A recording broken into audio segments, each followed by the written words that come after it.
mama dead. I just knew she was gonna be crying and carrying on, and then I would have to pretend like I had no idea what happened. Gripping the phone hard, I suddenly became with rage, and all I could hear sounding off in the back of my head was Alice telling me how she fucked Clarence and got pregnant by him. Worst of all this, the bitch calling me right now was his motherfucking child. I just had it in me just to explode and throw my phone against the wall, not caring that it would break into a million pieces. The phone kept vibrating. Fuck it. I grumbled myself and I answered the phone. I quickly threw on this fake smile and said, "Hey girl, what's going on?" "Hey, Miss Vernetta?" She sobbed in on a low, slow tone. Yeah, she must have found her mammy laid out on that floor. My heart began to beat fast as I clasped my chest to anticipate what she was about to tell me. Her sniffles echoed into my ear, and any second I just knew that her ugly ass was gonna tell me. "What's wrong? Why do you sound like that?" "Mama, it's about Mama," she continued to sob. She, ah! And that's chapter 18. Hey Zay, welcome to the chat, welcome to the family, welcome on in. We read in Old Thought Next Door by Quan Mills, and it's quite a story. We're halfway through the book. I'm gonna read one more chapter for tonight, and we're gonna call it a night. I feel like we've been on an emotional roller coaster with this shit, and yeah, it's about time for bed, okay? Alright, chapter 19. Damn near she the stepmama. For sure. Miss Vernetta done turned into Lil Jeff. For real. Lil something. Motherfucking Jeff Hardy, bitch. Calm down, Sade. What is wrong?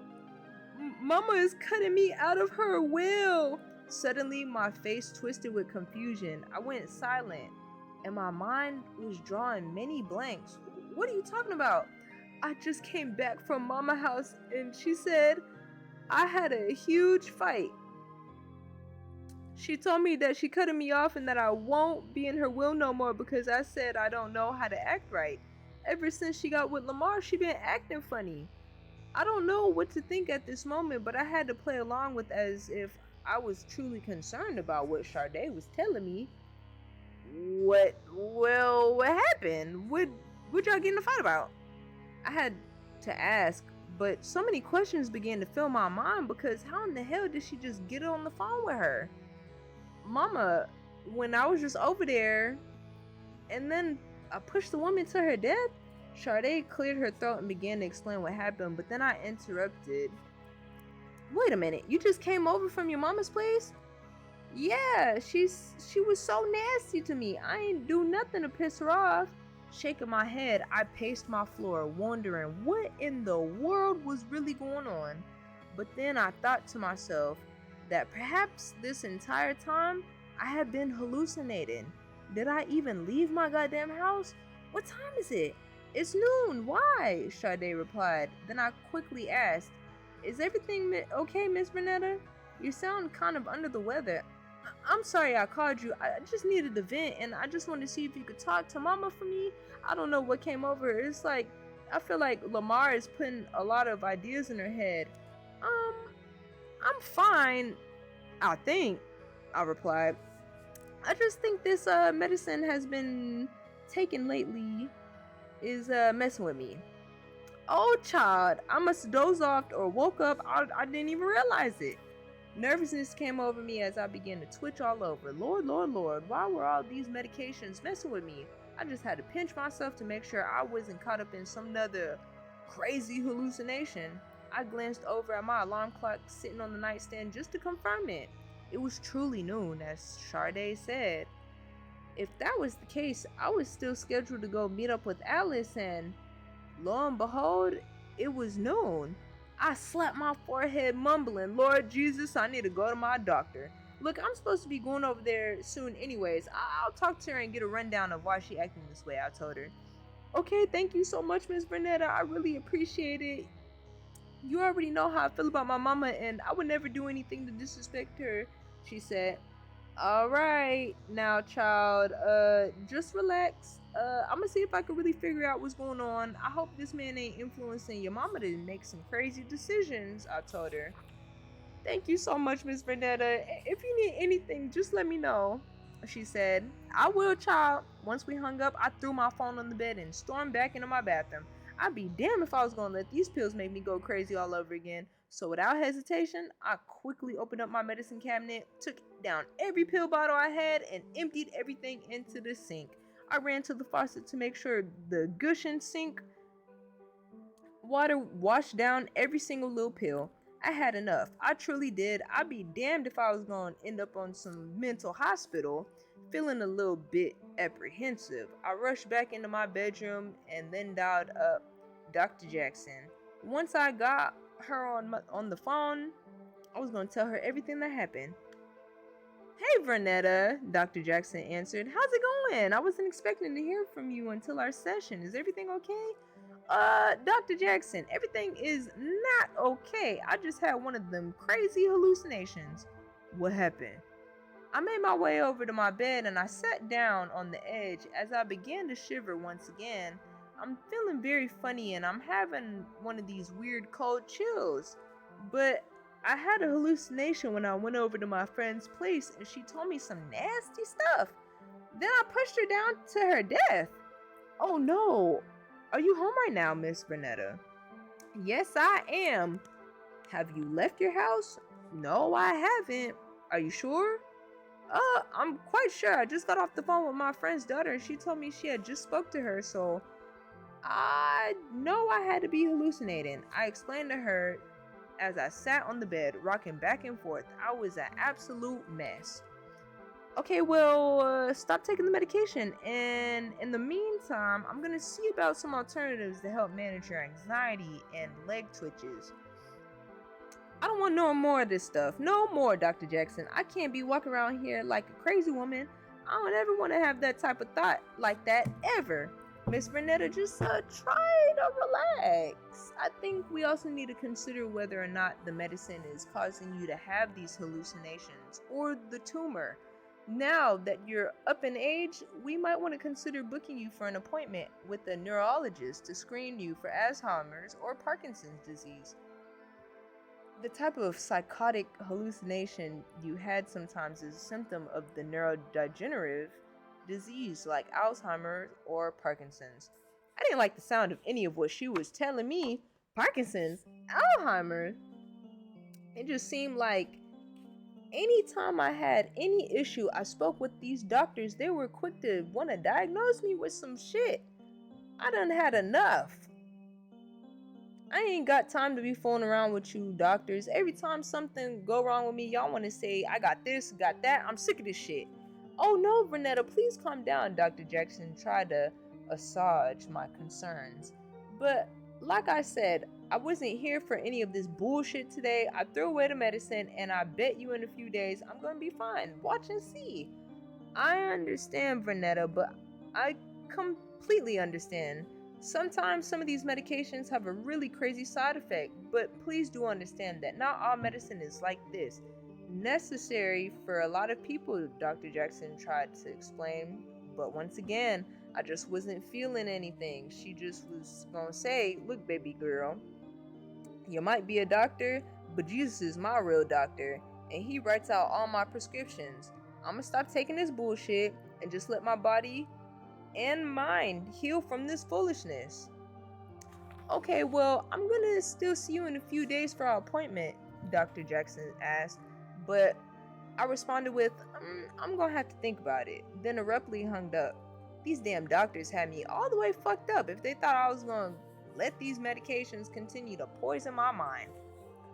I needed a really stiff drink right now. I stormed out of my bedroom and into my kitchen to see if I had a little bottle of something hiding away.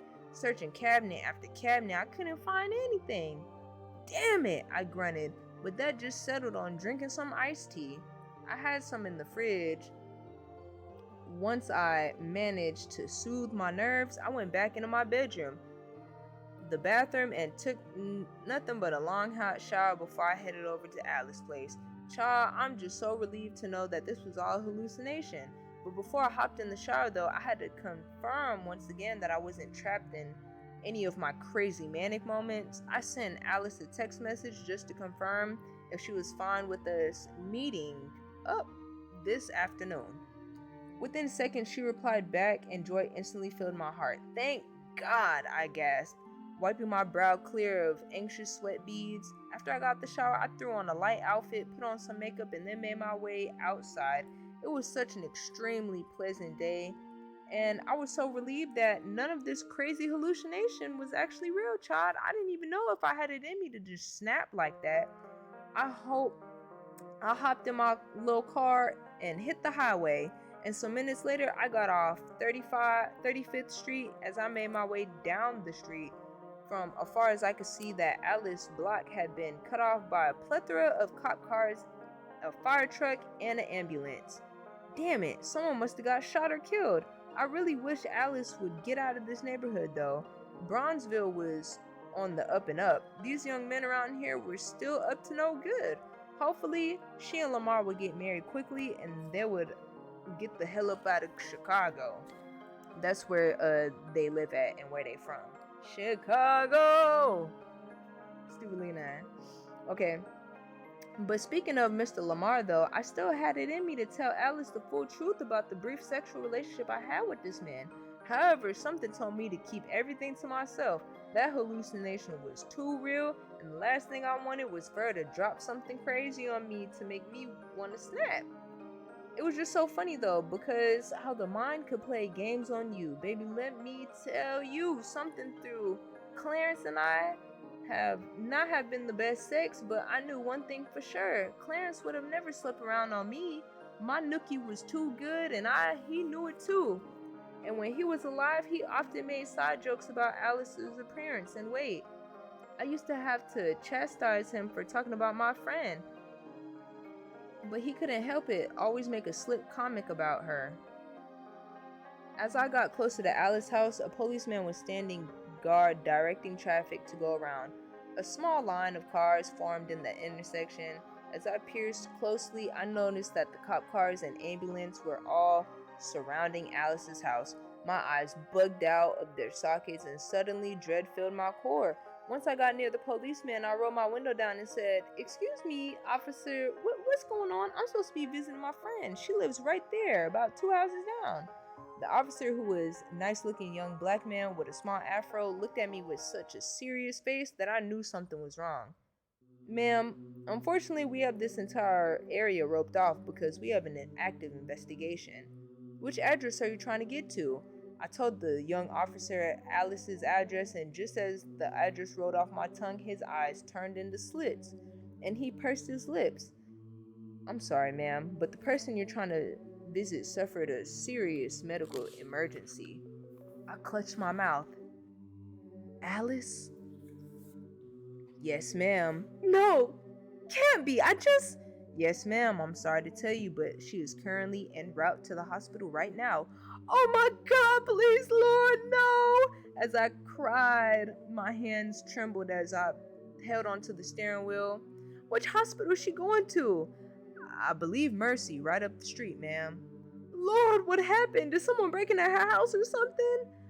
"I didn't know the exact details, ma'am, but if you don't mind, we're currently blocking off traffic. Just pull over to the side." "Oh Lord!" I scrambled to then pull my car over to the side street. I parked, got out the car, and dashed down the block towards Alice's house. A small crowd of neighbors formed outside. As I got closer to her house, the entire area had been roped off with yellow tape. Tears falling down my eyes. I couldn't believe what was going on. I searched the crowd of onlookers, hoping I'd recognize someone who knew exactly what happened. And then I spotted Marla, one of Alice's close neighbors who I knew in passing. "Marla! Marla!" I called out to her as I dashed over to her.